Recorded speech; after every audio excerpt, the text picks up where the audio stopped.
Halo teman-teman, jumpa lagi di channel Satu Abad Banyak Cerita, sejarah dan kisah yang telah dilalui selama satu abad. Semoga teman-teman sehat selalu dan dilancarkan rezekinya ya. Baiklah, di channel ini kita akan membahas kisah cerita menarik yang pastinya akan kamu suka. Gak bakal rugi deh kamu subscribe channel ini. Pada kesempatan kali ini kita akan membahas alur cerita film Rurouni Kenshin yang rilis tahun 2012 silam. Film Rurouni Kenshin ini adalah film aksi asal Jepang yang didasarkan pada manga dengan nama yang sama. Ditulis dan diilustrasikan oleh Nobuhiro Watsuki dan disutradarai oleh Keiichi Otomo yang juga menyutradarai film yang tidak kalah menarik lainnya seperti Himitsu The Top Secret 2016, Sangatsu no Lion 2017, Aku Otoko 2018, dan lainnya. Film Rurouni Kenshin ini dibintangi oleh Takeru Sato yang berperan sebagai Kenshin Himura dan Emi Takei yang berperan sebagai Kaoru Kamiya. Poin utama film ini adalah berfokus pada perjuangan mantan pembunuh berdarah dingin, yaitu Hitokiri Batousai yang ingin mengubur masa lalunya untuk menjadi manusia yang lebih baik dan berjanji tidak akan membunuh lagi. Di Indonesia sendiri film ini telah tayang sebagai kartun serial Samurai X.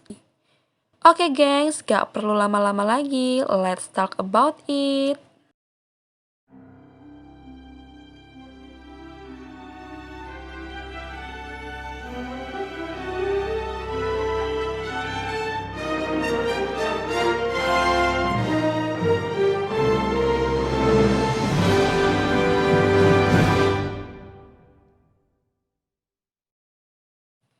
Era Bakumatsu akhir Keisugunan Tokugawa, di mana berarti kebijakan isolasi Jepang terhadap negara luar yang dikenal sebagai Sakoku beralih dari shogun feodal kepada pemerintah Meiji setelah pertempuran Toba Fushimi 30 Januari 1868.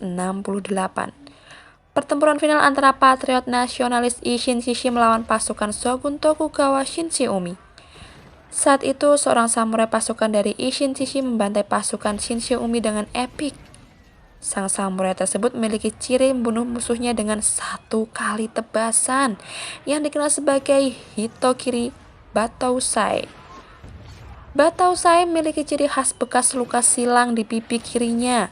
Di lain sisi, Saito Hajime atau Shinshiumi, musuh bebuyutan Batousai, merupakan seorang kapten dari kelompok samurai shogun. Shinshiumi tengah memburu Batousai akibat dari teror yang disebarkannya pada pasukan Shinshiumi. Namun tidak lama pasukan patriot nasionalis Isshin Shishi merayakan kemenangan mereka. Sang Batousai seolah melepaskan beban tugasnya yang telah selesai mengantarkan Jepang ke era baru. Ia berjalan menjauh dari medan perang, namun saat itu Saito mengajak duel sang Batousai. Akan tetapi ia tidak menanggapinya, lalu menancapkan pedangnya kemudian pergi.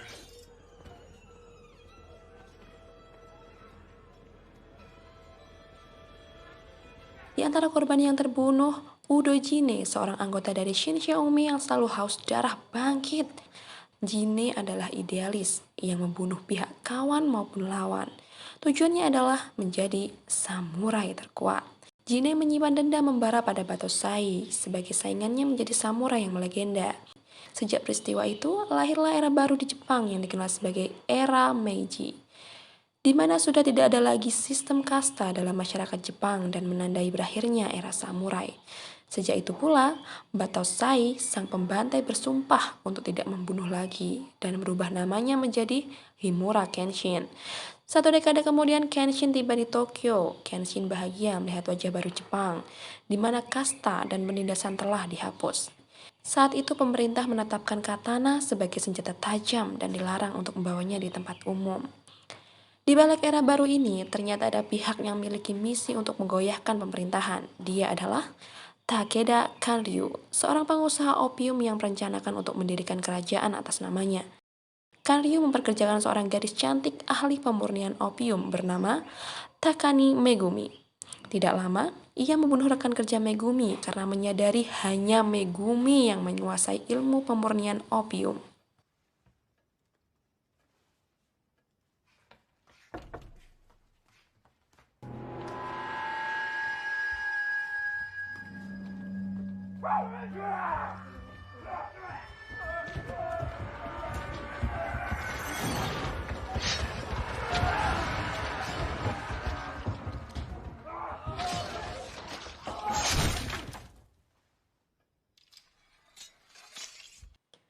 Seorang mata-mata yang menyamar berhasil kabur namun akhirnya terbunuh. Di atas mayat tersebut ditinggalkan pesan bahwa Batosai yang bertanggung jawab atas semua ini. Teror ini mirip yang dilakukan Kenshin saat menjadi Batosai. Akan tetapi, Saito yang sangat mengenal cara Kenshin membunuh menyadari bahwa bekas luka mayat tersebut bukan perbuatan Batosai sesungguhnya.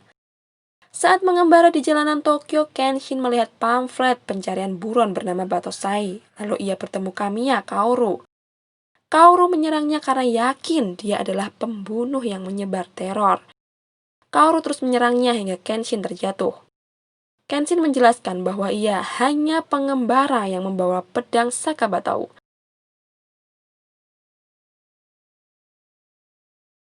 Sakabatau adalah pedang suci dan merupakan katana terakhir yang dibuat oleh Arashaku, seorang pembuat katana terbaik di era Bakumatsu. Sakabatau dibuat untuk menghormati perdamaian baru yang akan dibawa oleh era Meiji. Pedang ini diberikan kepada Himura oleh Arashaku setelah pertempuran di Toba Fushimi. Menyadari kesalahannya, Kaoru memberikan sapu tangannya kepada Kenshin. Setelah menceritakan teror yang dibuat oleh Batosai, Kaoru pamit dan pergi. Di istananya, Kanryu yang sedang bersantai didatangi oleh Saito. Saito menanyakan perihal penemuan mayat yang pembunuhnya mengaku sebagai Batosai. Kanryu berkata, di era baru samurai tak memiliki pilihan lain selain pergi, namun Saito mendesaknya. Dan tiba-tiba pelayan Kanryu memberi makanan pada samurai seperti binatang. Mereka semua kelaparan. Di akhir, Saito memperingatkan bahwa ia tak perlu bukti untuk menghentikan Kanryu. Sampai di dalam istananya, Kanryu dikejutkan bahwa Takani Megumi telah menghilang. Kanryu menyuruh anak buahnya untuk segera membawa Megumi kembali. Namun, mereka ditahan Jine yang hendak mencari Megumi sendiri. Kanryu berpesan agar jangan membunuh Megumi karena ia adalah tenaga ahli pemurnian opium.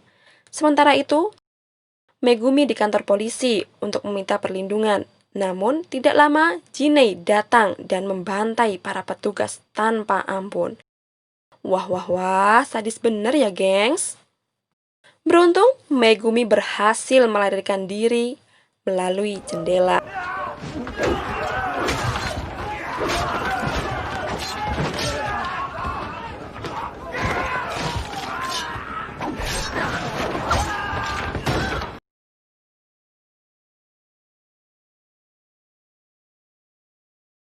Di sisi lain, Kaoru yang sedang berjalan ditanya-tanya oleh kucing. Tidak lama, seorang polisi yang terluka jatuh dari atas jembatan.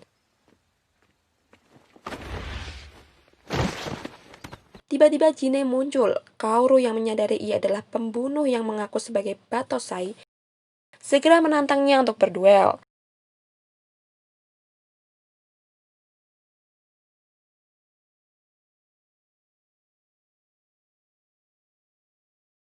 Saat Jine hendak membunuh Kaoru, tiba-tiba Kenshin datang dan menyelamatkan Kaoru.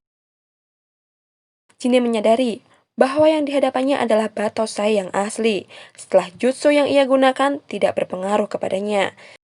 Tidak lama polisi datang, memberikan Kenshin dan Kaoru kesempatan untuk menyelamatkan diri.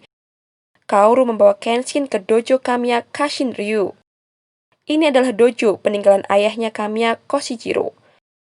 Setelah ayahnya meninggal, Kaoru merawat dojo tersebut dengan prinsip bahwa pedang bukan alat untuk membunuh. Di masa ayahnya, dojo tersebut memiliki banyak sekali murid. Dan Kaoru merupakan asisten pelatih dojo tersebut. Namun, setelah ayahnya meninggal, ditambah lagi citra buruk samurai yang disebarkan oleh Batosai palsu, membuat dojo ini tidak seramai dulu lagi. Kaoru bertekad menghentikan Batosai palsu untuk mengembalikan citra samurai sebagai ahli pedang, bukan ahli membunuh. Namun, Kenshin menasihati Kaoru bahwa Batosai terlalu kuat untuk ia kalahkan sendiri, dan nyawa kau lebih penting dari semua itu.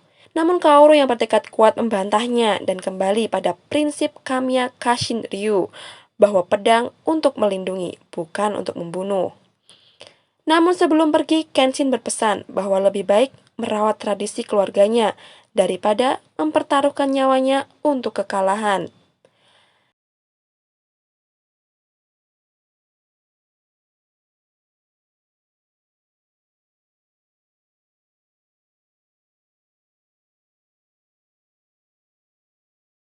Di lain sisi, pihak kepolisian semakin resah dengan teror yang disebarkan oleh batosai palsu. Keesokan harinya, Kaoru yang sedang membersihkan dojo kesayangannya kedatangan murid tunggalnya yang meminta makanan, yaitu Myojin Yahiko. Yahiko adalah seorang yatim piatu yang dirawat Kaoru. Sebelum makan, Kaoru lebih dulu menyuruhnya untuk mengepel lantai dojo. Sementara ia berlatih, namun tiba-tiba segerombolan samurai hendak membeli paksa dojo tersebut, lalu menganiaya Kaoru dan Yahiko.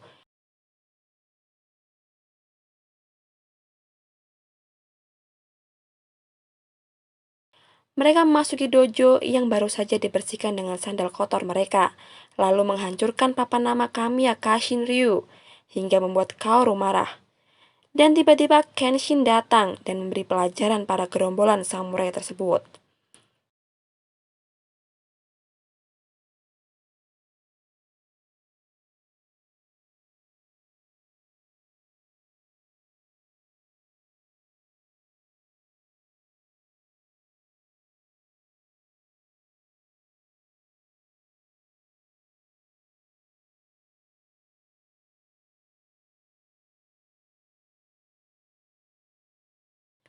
Di tengah pertarungan, Kenshin menjelaskan bahwa Batosai memiliki jurus yang efektif untuk melawan orang banyak sekaligus.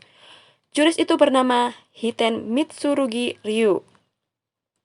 Saat itu juga, Kaoru menyadari bahwa Kenshin adalah Batosai yang asli.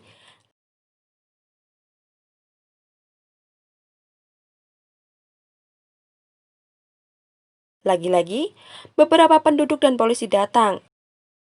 Kenshin pun ditangkap.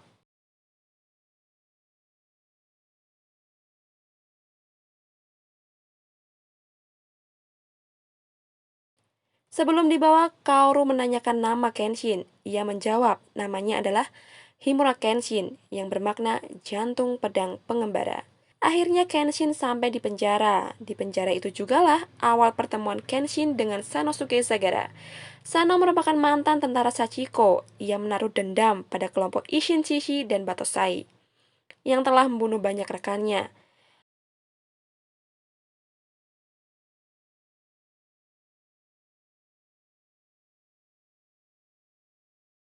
Tidak lama, Saito datang. Setelah 10 tahun sejak pertempuran Toba Fushimi, kini ia kembali bertemu dengan Kenshin dan membebaskannya. Mendengar nama Batosai, Sano semakin semangat untuk membalas dendamnya.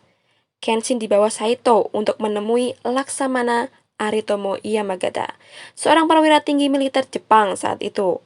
Mereka sudah saling mengenal sejak lama sebagai patriot nasionalis. Yamagata menjelaskan bahwa Saito yang saat itu adalah musuh mereka kini bergabung ke pemerintahan dan menjadi pelindung. Tidak lama, Saito mengambil pembicaraan bahwa saat ini pemerintahan Jepang sedang dalam ancaman. Opium yang dijual bebas secara perlahan menghancurkan generasi, dan rencana besar di balik itu lebih menakutkan lagi.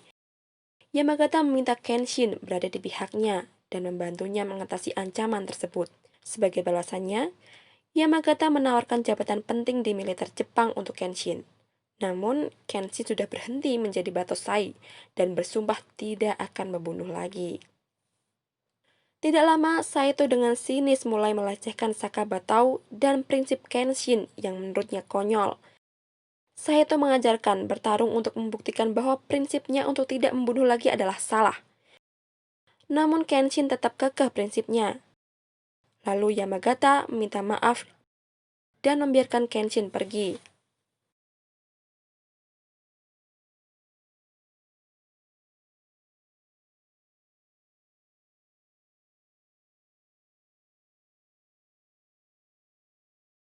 Di sisi lain, Yahiko berpapasan dengan Megumi yang sedang dikejar oleh Jinei. Lantas, Yahiko membawanya ke dojo Kamiya. Sementara itu, Kaoru menyambut Kenshin yang baru keluar penjara. Kaoru membawakannya payung dan mengajaknya untuk tinggal bersama di dojo Kamiya, sebagai balasan atas upaya Kenshin yang selalu membantunya. Namun Kenshin menolak dan berkata, "Aku hanyalah pembantai." Dan Kaoru berkata, "Yang aku temui adalah Kenshin, sang pengembara, bukan Batosai, sang pembunuh." Kaoru mengabaikan masa lalu Kenshin. Mendengar hal itu, Kenshin menerima tawaran Kaoru tersebut. Sesampainya di dojo Kamiya Kashin, Kenshin diperkenalkan pada Yahiko. Tidak lama Megumi muncul.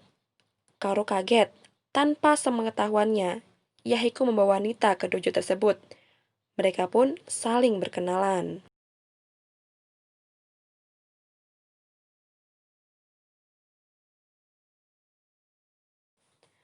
Tidak lama setelah itu, Kenshin diberikan pakaian peninggalan ayahnya Kaoru. Kenshin mengenakannya dan kelihatan sangat cocok untuk ukuran tubuhnya. Setelahnya Kenshin keluar dan menghirup bebas. Ia seperti terlahir kembali sebagai Kenshin, bukan sebagai Batosai. Oke, akhirnya kita sampai di penghujung video. Terima kasih sudah menonton. Jangan lupa untuk subscribe, like, dan komen. Sampai bertemu di video selanjutnya. Wassalamualaikum warahmatullahi wabarakatuh.